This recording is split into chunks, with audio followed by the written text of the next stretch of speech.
Amen? Na tayo ay laging nagtatapat sa Kanya. Ito'y pananampalataya natin. Hallelujah. Na tayo nabubuhay. Hallelujah. Sa panampalataya. Hallelujah. Nabubuhay tayo ng matuwid sa tulong niya. Amen? Hallelujah. Sinisikap nating masunod ang Kanyang kalooban sapagkat ang sabi niya, siya, hallelujah, na nagpapatuloy hanggang wakas. Siyang maliligtas. Amen. Ito ay pananampalataya natin. Amen.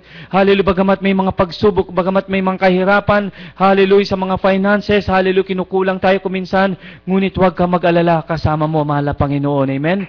Praise the Lord. Hallelujah. Ang mga Israelita, hallelujah, siguro ang mga anghel, hallelujah, nagkakamot na lamang. Hallelujah.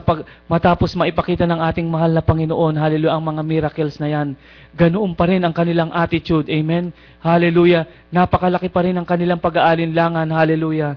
Is there anything hard for the Lord? Amen. Hallelujah. Lahat sa Kanya, hallelujah, ay madali. Hallelujah. Nagiging madali hallelujah, sa pagitan ng ating pananampalataya. Amen. Kumikilos, hallelujah, ang mahal na Panginoon sa ating pananampalataya when we have faith in the Lord. Amen. Hallelujah. Kaya nga, hallelujah, dito, hallelujah, sa mga ating mga pinag-aaralan, hallelujah, maisip natin, hallelujah, ang mga trials na yan, kung minsan talaga maapektuhan ka, hallelujah, sa mga pagsubok, hallelujah, sa mga karamdaman, hallelujah, praise the Lord. Ngunit kung ating isipin, hallelujah, ang salita ng Diyos, we walk by faith, not by sight. I can do all things through Christ that strengtheneth me. Amen. Hallelujah. Praise the Lord. For the word of God, hallelujah, that gives us strength, hallelujah, to face all the problems. Alam nyo, mga minamahal, may mga seminar workshop na mga naiimbento na mga matatalinong tao ngayon. Hallelujah. Hallelujah, to be confident in everything. Hallelujah. Meron silang mga, hallelujah, sarili nilang mga seminars kung paano magiging victorious ang kanilang buhay, ngunit hindi po hango sa salita ng Diyos. Ngunit dito po, mga minamahal, hallelujah, ang ating tinatanggap sa mahal na Panginoon ay triple blessings. Amen. Hindi lang finances, hindi lang kalusugan, kundi higit sa lahat sa spiritual na pagpapala na ito ang ating kaligtasan. Amen.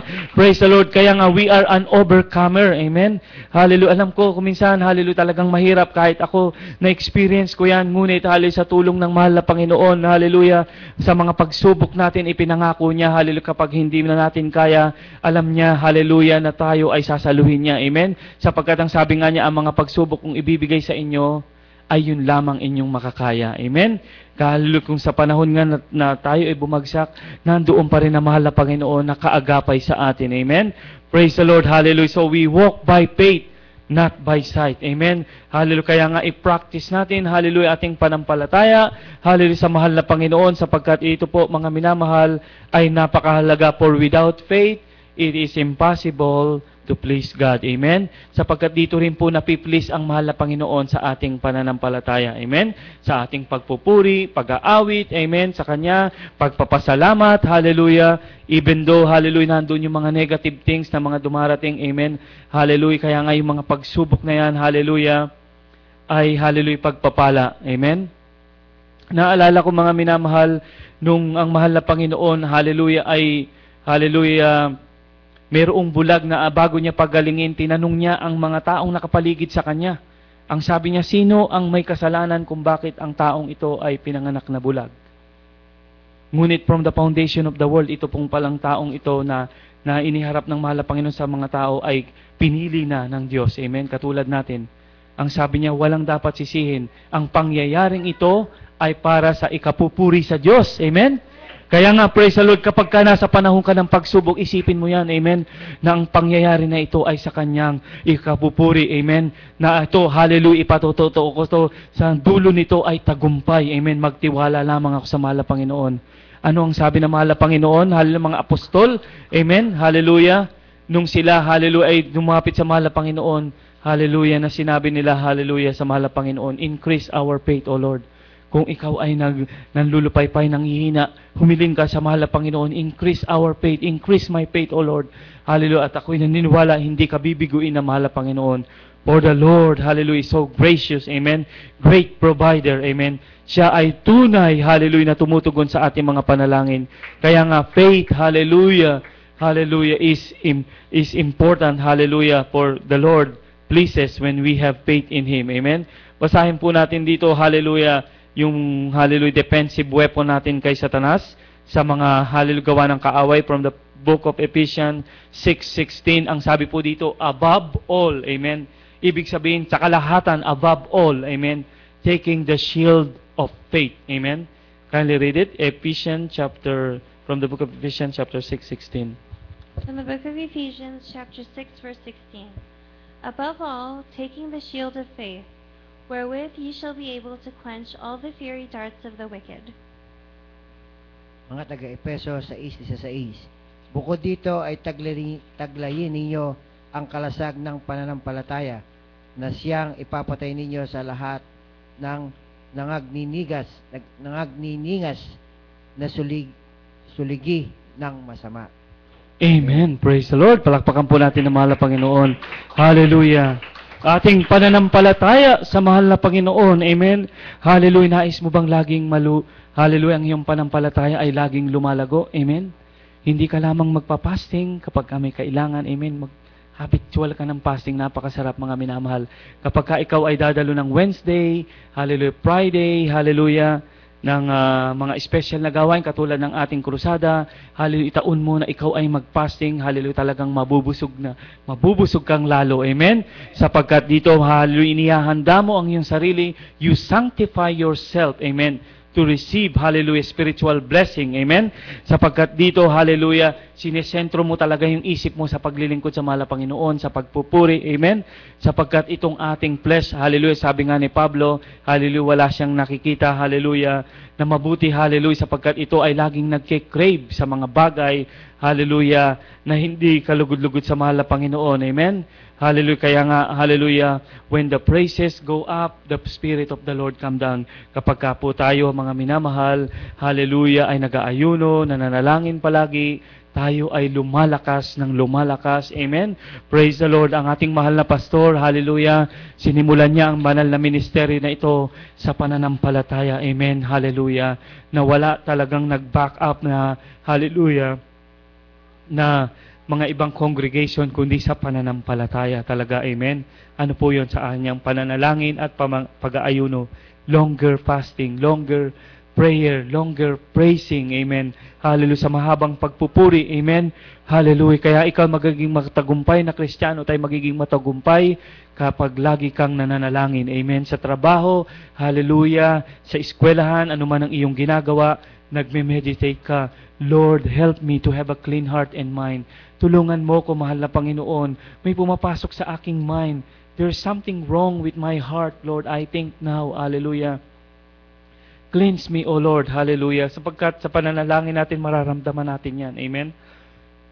Kaya nga, hallelujah, napakahalaga, hallelujah, ng ating pananalangin sa mahal na Panginoon. By prayer, by communicating with God, tayo ay dumadalo sapagkat kapag mayroon po tayong nagagawang kasalanan, doon po humihina ang ating pananampalataya. Amen?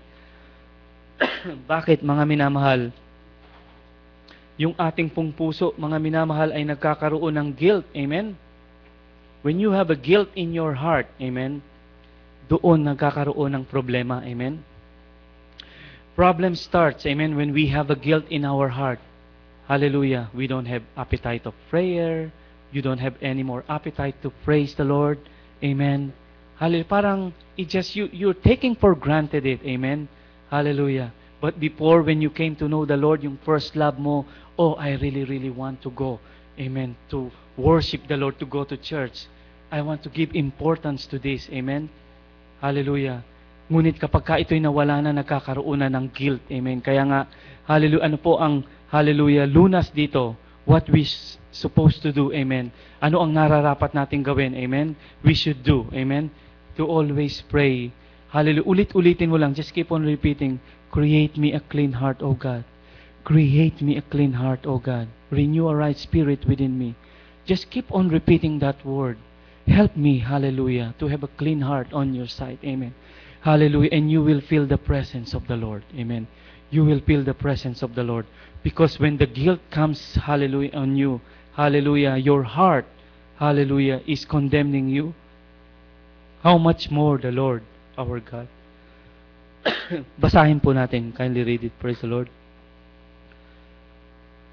Dito po sa 1 John chapter 3 verse 20. In the book of 1 John chapter 3 verse 20. For if our heart condemn us, God is greater than our heart, and knoweth all things. Unang Juan 3:20. Sapagkat kung hinahatulan tayo ng ating puso, ang Diyos ay lalong dakila kaysa ating puso at nalalaman niya ang lahat ng mga bagay. Amen. Praise the Lord. For if our heart condemn us, God is greater than our hearts and knoweth all things. Amen. So this is the guilt that comes in our heart. Amen. You don't have any more clean heart. Your mind is infested, hallelujah, with all these junks that you hear, that you read, that's surrounding you. Amen. That's why we have to have faith in our God. Amen. Hallelujah. That we always call to create us a clean heart and mind. Amen. Because as this word that we had read, for if our heart condemn us, God is greater than our hearts and knoweth all things. Amen. When this guilt comes in our hearts, nawawala na yung appetite mo. You loses your appetite to pray. You loses your appetite to worship. Amen. Your focus on the Lord and God. And hallelujah, nakakahabag mga minamahal, hallelujah, hallelujah sa ating mga minamahal mga kapatiran kung ito ay ma-experience nila. Amen. Hallelujah, sapagkat this is the work of the devil. Amen. Hallelujah. The devil is trying to distract us. Amen. Hallelujah. When you were distracted by the devil, amen, nandoon na nawawala, hallelujah, ang iyong concentration to the Lord. Amen. Imagine, hallelujah, did you know that it is so sweet to worship the Lord? Amen. Some people, hallelujah, back home in the Philippines, na alala ko, mga minamahal, hallelujah, they really strive to go attend, even though they don't have money. Amen. They try to commute and hallelujah, asking, hallelujah, begging the driver to let them go, hallelujah, in the bus, hallelujah, to get a free, hallelujah, transportation. Talagang nagbe-beg sila sapagkat nandoon nalalaman nila, hallelujah, napakatamis, hallelujah, kapag po tayo ay nagsasama-sama. When we are get together, amen, worship the Lord, the Lord our God, when we are united, worshiping Him, amen, the presence of the Lord, hallelujah, hallelujah, comes down, amen. When the praises go up, the Spirit of the Lord comes down. Amen. Hallelujah. There we become a strong Christian. Amen. And we are ready, hallelujah, to meet the Lord. Amen. Kaya nga, hallelujah, faith, hallelujah, it's important, hallelujah. Faith in God. Amen. Have faith in the Lord. Amen. Abraham, hallelujah, left his country by faith. Kinausap siya ng mahal na Panginoon, Abraham, leave your country. I have hallelujah, come and follow. Hallelujah. I have a place for you and take this journey. Amen. Mga minamahal, napakahirap po noon from tent to tent, from place to place. Abraham journey. Amen.